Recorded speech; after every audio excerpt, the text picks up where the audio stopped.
our next topic is physical state of matter, gases, liquid, and solids. These are the objectives. Now we go to understanding phase changes. So basically, ang phase changes is when something change from one form to another. Example niya is ice no agmel sunag baling water. Dito ko na tama phase change. Yeah. Phase change. So why does it happen? Kapag daw yung pressure and temperature is nag-change sa surrounding ng isang bagay, yung mga tiny pieces called molecules start moving differently. And it gets, at kapag naging hot din, nag-move fast sila and nag-spread sila. Kapag nag-cold naman, nag-squish naman sila. And nag-slow sila and they stick together. Maris, next. Nasa.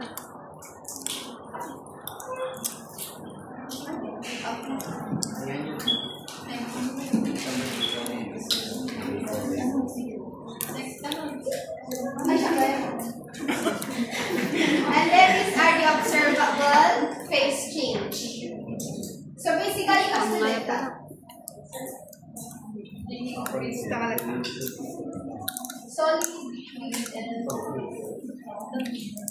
so matter exists in 4 states, which is the solid, liquid, gases, and plasma. A material will change from one phase to another depending on 2 factors, temperature and pressure. So when temperature changes, phase of matter also changes. Ganito siya, yung phase change. Guys. Ikaw lang. Liquid. And gas. Tapos, plasma.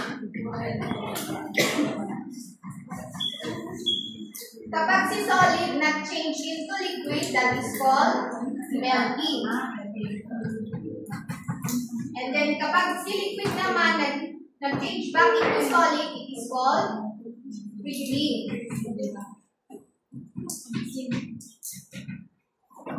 Tapos kapag si liquid nag-change into gas, it is called vaporization. Vaporization or evaporization. Example of vaporization is liquid into gas. Diba nag-boil tayo na nakita yung usok nga yan. Liquid at gas. And then kapag si gas naman nag-change into liquid, it is called condensation.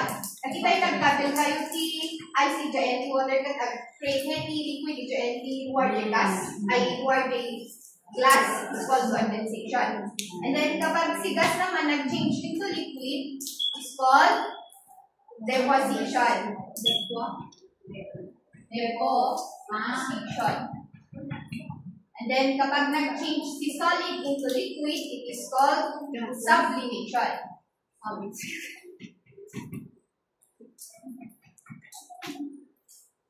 Ito naman yung special case. Dahil ang mangyari, nuha dati na taktal na energy. So gas turns into plasma, it is called ionization.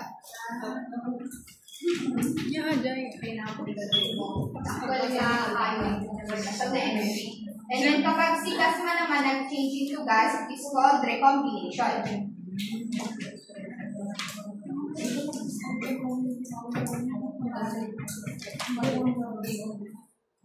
So example, the melting cut, the ice have melt into water. The freezing naman cut, water naman have turned into ice cube. Vaporization naman, the boil kayo ni water, makita yung soup. Then condensation naman yung nagitalo nga ang buong nga talo yung water glass ng kamin kayo ni ice the water. And then deposition, example the deposition cut, water vapor. Sublimation naman is dry ice. Diba di dry ice na tama mag-melt? Ano so na kayo nga icebergs ko lang. mag-melt. Ionization naman, the example na ionization gun, lightning strike, itlat. Tapos the recombination naman is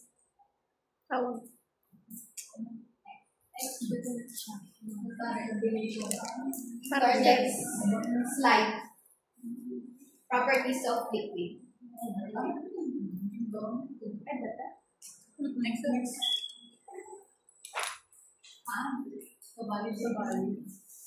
Yun talaga yung So moving on to the properties of liquid, we have here the vapor pressure of liquid. The pressure of the vapor in the space above the liquid is called the liquid's vapor temperature. Example at room temperature, water slowly evaporates. Or alcohol has a higher vapor pressure than water at the same temperature, which is why it evaporates more quickly. No nag-increase the temperature, more molecules gain enough energy to escape into the vapor phase. Gusto nga, ang the vapor pressure of liquid. Boiling and boiling point is the temperature at which the liquid's vapor pressure becomes equal to the surrounding pressure. This happens when bubbles of vapor can form into the liquid, inside the liquid and rise to the surface. Example, pressure cookers work by increasing pressures, which raises the boiling point and cook food faster. Next, intermolecular forces liquid. These are the forces of attraction between molecules in a liquid. They hold the molecules together and influence many of the liquid's physical properties such as boiling point, melting point, viscosity, and surface tension. Example,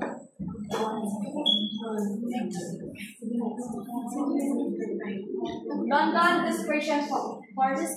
London dispersion forces are the weakest form of intermolecular force, exist between all atoms and molecules, but are small so that they are considered only when no other intermolecular forces are present.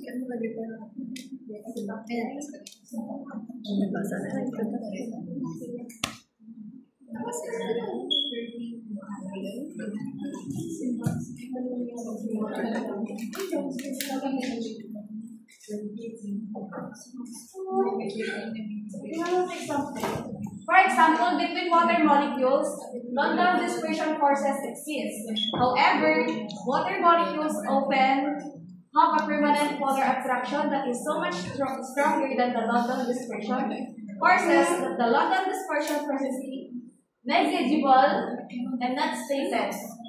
The temporary dipoles that throws the particles molar mass influence London dispersion forces.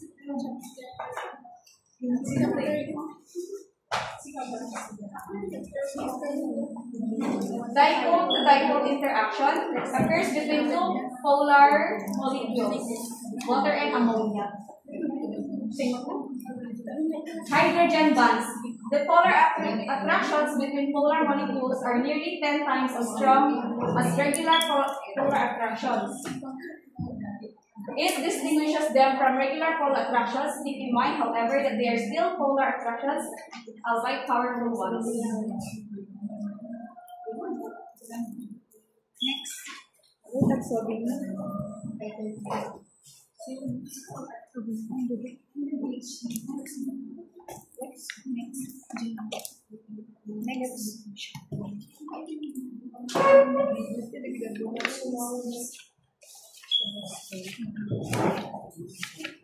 So next, we got the properties of solid. Properties of solid. The atom's arrangement in solid crystalline influence the numbers of atomic interactions, interatomic distance, and the bonding forms and strength within the solid. An understanding of atomic packaging in a unit cell and crystallities can provide insight into a given crystalline material's physical, chemical, electrical, and mechanical properties. Understanding how spheres are packed with a given crystalline material contributes to researchers' understanding of the given material's properties.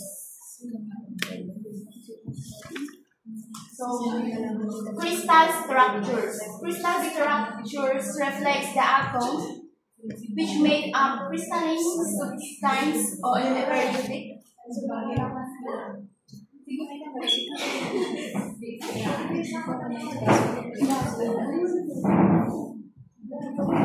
So, upon the using crystal structure.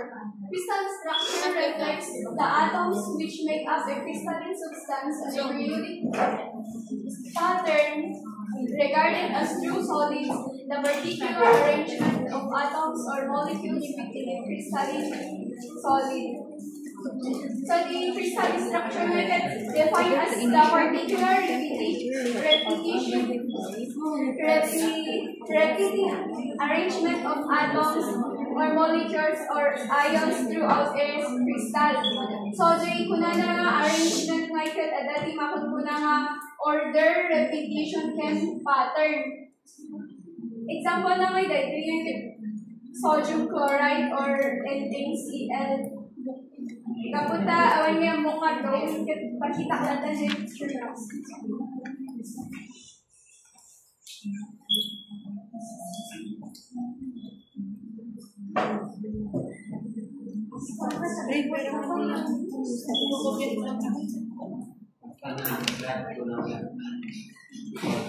ito yung example na dito yung arrangement nga pattern nga kasla dito eh. Tangkwang mo nga drawing. Kasla dito eh. Kasla mo nga example nga ni summary tantay nga ito hydrogen nga ikat agpasigigit oxygen kat atay tinga kaputa may sa kasla kasjay kuma kasjay ba yung our handling. what Selama nga ang mo yung barbell teacher na jay ano jay ayaw na kasta. Tapno may ma-appreciate yung ikat. Diba, kasla ko man tunawin tayo nga sodium chloride. Kas pangarigan lang ko mga ikat. Nung kita tayo with the microscope. Magkitam lahat na nakasina lahat na sodium ken. Magkitam lahat na chloride. The properties include incompressible. Like the incompressible cannot be compressed into smaller shapes. Since the atoms are already tightly and perfectly packed, you cannot squeeze them any closer together. Example na ito yung incompressible diamond. Uray no ikong compact or uray no ikong may diamond nga hanga compact hanga baling nga small.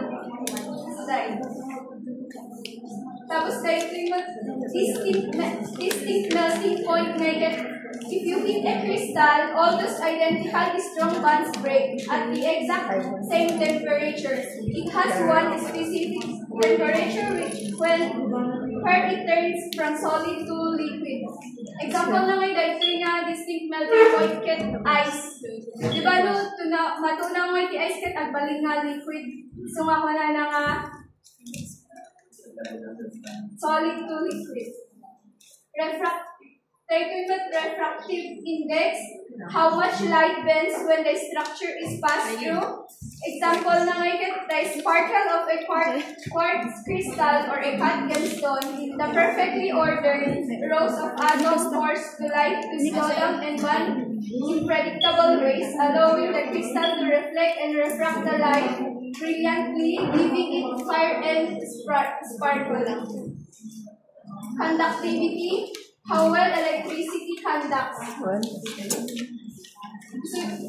So, example lang may copper wire. Di ba no, awan ngay copper wire kat hanya agpati light.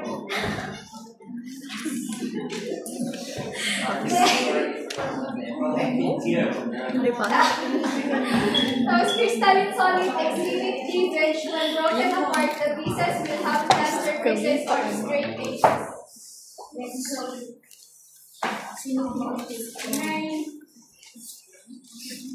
Continuation of our report.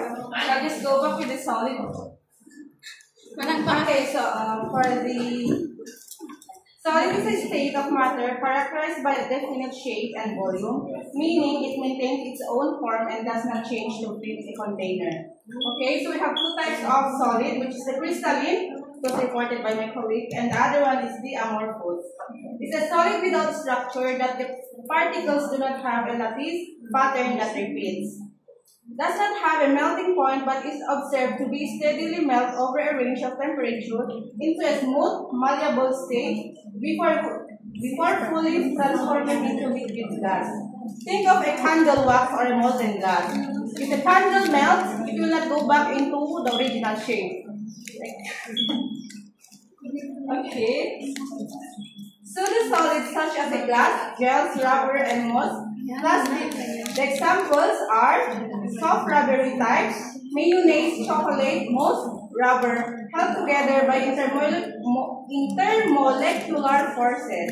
The other one, glass type, is window glass, metallic glass connected through stronger covalent bonds. And now we go to the different gas law. So basically, ang gas laws, these are like formulas that tell us what will happen to a gas if you change its temperature, pressure, or volume in mathematical terms. So the first law is the Boyle's law. So Boyle's law states that when you make the space smaller, the pressure gets bigger. And if you make the space bigger, the pressure gets smaller. Think of it like this. You have a box with air inside. If you press the box to make it smaller, the air has less room to move. So the air molecules bump into each other more and push harder, thus equal to higher pressure. But if you open the box to make it bigger, the air has more room, thus lower pressure. So the Boyle's law, example the Boyle's law. At a pressure of 726 mmGh, a sample of chlorine gas is a volume of 946 ml. What is the gas pressure in millimeter per mercury if the volume decreases to 154 ml at a constant temperature? So the pressure 726 millimeter per mercury. So na P1, the formula ni Boyle's law tayo off. P1 times V1 equals P2 times V2. So given the P1, which is 726 millimeter per mercury, and then the volume na, which is 946 ml. What is the gas pressure if the volume decreases to 1 ml? So the V2 is 154 ml, binugan tayo ni P2. This is the formula na. P2 is equals to P1, 726 times V1, which is 946, divided by V2, which is 154. No, pag times is 726 times 946 equals to 154, so nali 446. 1,000. And the formula T pressure P1 times V1 is equal to P2. Ano formula difference? The formula difference. Daitan, given daitan. Another example is this one. Given daitan na formula. Well, given daitan. Dahil ko yung formula ni Boyle's. Alam niyo lang dito yung dagay ko na pressure 1, volume 1, pressure 2, volume 2. Bunga, JP1, ti mabiro. Oh, so katambol. Siguro ito example, Mars. So, example that ni V1, at the T1 na, saklat na din po ang problem. A 2.5 liter container has a gas pressure of 4.6 atm. So, the volume na daw is 2.5 liter. And then, the pressure na daw is 4.6 atm. And then, with the volume decreased to 1.6 liter, what will be the new pressure inside the container? V2 is here. Ginugun tayo mo ito ni P2. Diba, I said kayo na P1 times B1. B1 times B1. So 4.6, 4.6 ATM. Like kagaya kung saan tayo At this moment. no Kelvin, no temperature Kelvin, no unit, jay ATM, no pressure, ATM. Time is 2.5 liter equals to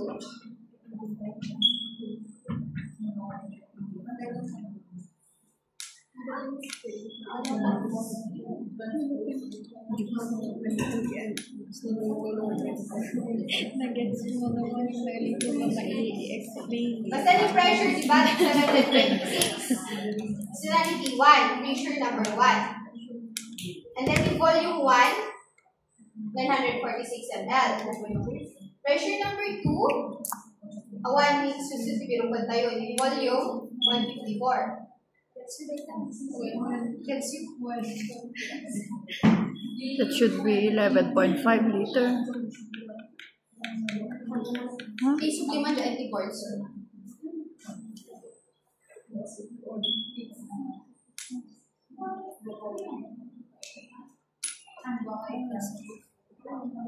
Divided by. May amo na sila tayo. Di magtun ng Magagalan tayo. Ano, simple lang. Di mag-simple. Di Uy, mag-gets yun yan. According to Charles' law, the law of volume temperature states that if the pressure is held constant, the volume of each quantity of the gas is directly proportional to its Kelvin temperature. It implies that the volume also increases when the temperature increases and that the volume also decreases when the temperature decreases. Like example, a sample of carbon monoxide gas occupies 3.20 liter at 125 degrees Celsius. At what temperature will the gas occupy in a volume of 1.54 liter if the pressure remains constant? Initial volume given by 3.20. Final volume 1.54 liters. Tapos para yung 390 initial temperature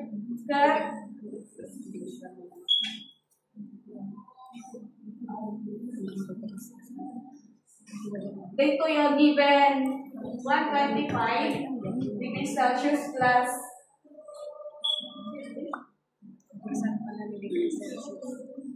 273.15. Like, 273.15 that is today, in the Celsius scale, the absolute zero, but 273.15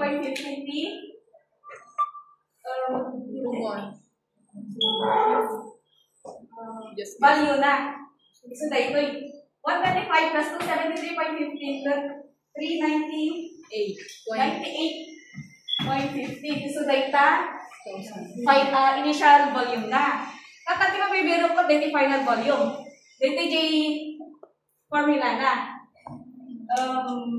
Final volume times initial temperature over initial volume because 1.54 liters times 38.15 divided to 3.20 equals 192 Kelvin. So, dahil tantitito, no? Final volume equals final temperature equals final volume times initial temperature over initial volume. Initial volume, V1 is 1. Initial volume. Final volume, V2. 1.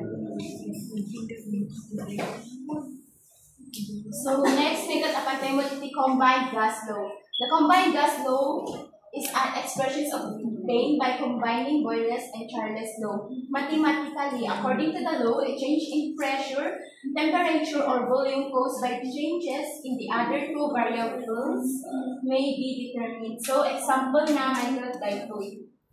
Ditoy kasla formula nga masulod. P1, V1, T1. Ditoy P1 ito initial pressure initial volume, and initial absolute temperature. Same mat lang dito yung initial pressure, final pressure to final volume. Example of sulfur dioxide volume of 652 ml at 40 degrees Celsius and 720 mmHg. What volume will the sulfur dioxide occupy at STP? So, timabiro may kat daytoy volume final volume 2. So, daytoy P1 ay kat so daytoy 720 mmHg. Daytoy V1 is daytoy 652 ml and daytoy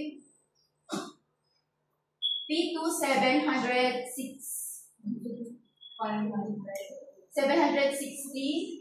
V2 may so daytoy timabiro. Tapno maala daytoy 313 40 degrees Celsius plus 273.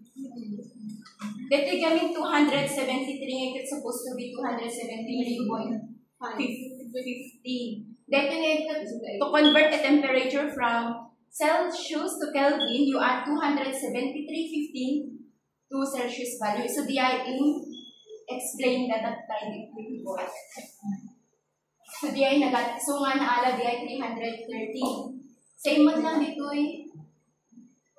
So, same mat lang dito, basta pattern tayo lang dito. So, dapat na tayo dito di mabiro, at timings din tayo lang di ay. Dito P1, B1, T2, over T2, T2. Pagka-timings din tayo, dito 720 times 652 times 273. So, dito 273, so dito T2, so dito 273. Over P2 and T2. So, that will P2 and T2. So, nung nalpas mo nga yung time is, dahil answer na that will divide mo. Then, so that will 540 and so that will be B2 nga na pero. So, tingnan ba?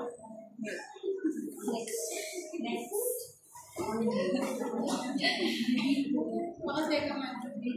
Dami ko na sa inyo. The PV is equal to nRT forms the ideal gas formula, where R is the ideal gas constant, ATM atmosphere, and it is possible to calculate any characteristic gas properties, P, Vp, or N, with this equation given the other three. Standard temperature and pressure are called 0, OC, and 1 ATM conditions, STP. Experiments suggest that 1 mole of an ideal gas occupies 22,414 liter at STP. Anyway, my apology for this formula because I tried watching and solve, but I wasn't able to get the correct answer. So I will need your help, and I'm sorry for this. I will try my best again. Next.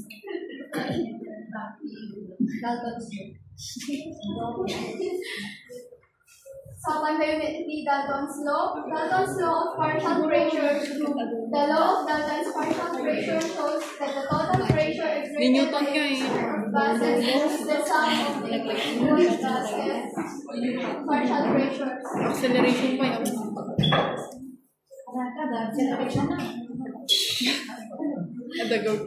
So, take the example na there are 8.24 moles of carbon negative 1 kilamo tapos hydrogen ket 4 0.421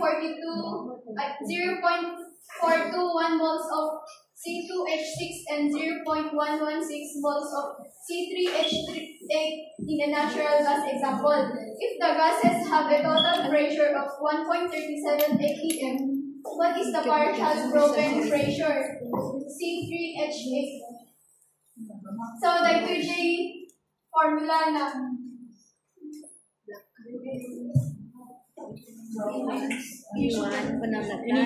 Initial pressure is equals to Propane.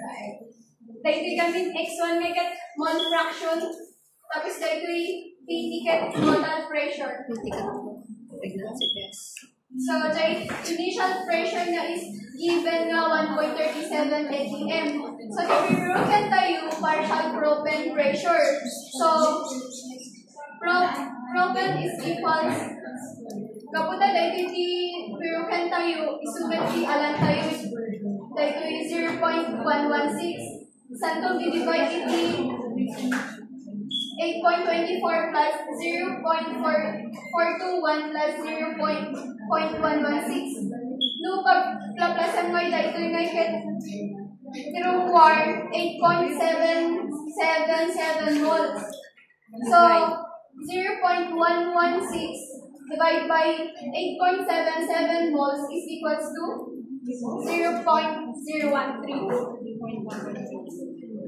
So,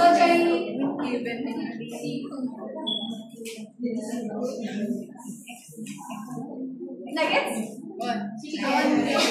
Tapos dahil kaputa propane damdamagin na alam tayo dahil nga 0.0132 times 1.37 iso dahil nga given. Iso nga dyan, final the partial pressure of propane in the mixture nga ikat dahil Insod na ang amino, salatang anak dito. Pagplaplasan ko lang dahil noon na din yung more answer na iso dibigay ko dito. Okay, ma'am. So dahil yung more that's all.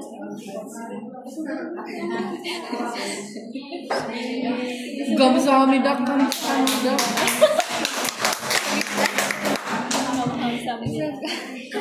You know,